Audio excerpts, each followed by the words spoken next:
గత సార్వత్రిక ఎన్నికలు 2019 నందు రీపోలింగ్ జరిగిన చంద్రగిరి నియోజకవర్గ పరిధిలోని రామచంద్రపురం, పాకాల మండలాల్లో పలు పోలింగ్ కేంద్రాలను కలెక్టర్ మరియు జిల్లా ఎన్నికల అధికారి ప్రవీణ్ కుమార్ తనిఖీ చేసి రీపోలింగ్ కు కారణాలు తెలుసుకుని ఈ దఫా సార్వత్రిక ఎన్నికలు 2024 నందు ఎట్టి పరిస్థితుల్లో రీపోల్ హింసాత్మక సంఘటనలు చోటు చేసుకోకుండా ఎన్నికల నిర్వహణకు ఆర్ఓ, ఏఈఆర్ఓలు, సెక్టోరల్ అధికారులు, పోలీస్ అధికారులు అన్ని రకాల చర్యలు తీసుకోవాలని, ఎన్నికల ప్రక్రియలో విఘాతం కలిగించే వారిపై ఎన్నికల కమిషన్ నిబంధనల మేరకు చర్యలు తప్పవని హెచ్చరించారు. శుక్రవారం మధ్యాహ్నం చంద్రగిరి నియోజకవర్గ పరిధిలోని రామచంద్రపురం మండలం, పాకాల మండలంలో 2019 సార్వత్రిక ఎన్నికల్లో రీపోలింగ్ జరిగిన పలు కేంద్రాలను వెంకటరామపురం, కమ్మపల్లి, కొత్తకండ్రిగా, పాకాల మండలం పులివర్తివారిపల్లి గ్రామాలలో కలెక్టర్ తనిఖీ చేసి మాట్లాడుతూ ప్రజలు స్వేచ్ఛగా ఓటు వేసేలా, నిష్పక్షంగా ఎన్నికలు జరిగేలా ఎన్నికల్లో విధులు నిర్వహించే అధికారులు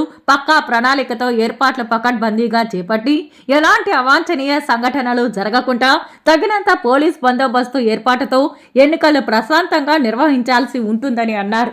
సార్వత్రిక ఎన్నికలు 2024 నందు జరుగుతున్న లోక్సభ, శాసనసభ ఎన్నికలలో ఎలాంటి హింసాత్మక సంఘటనలు చోటు చేసుకోకుండా రీపోల్ కు తావు లేకుండా కేంద్ర బలగాలు, రాష్ట్ర పోలీస్ బలగాలు, మైక్రో అబ్జర్వర్ ఏర్పాటు, వెబ్ కాస్టింగ్, వీడియోగ్రఫీ తదితర ఏర్పాట్లతో పర్యవేక్షణ చేపట్టడం జరుగుతుందని తెలిపారు.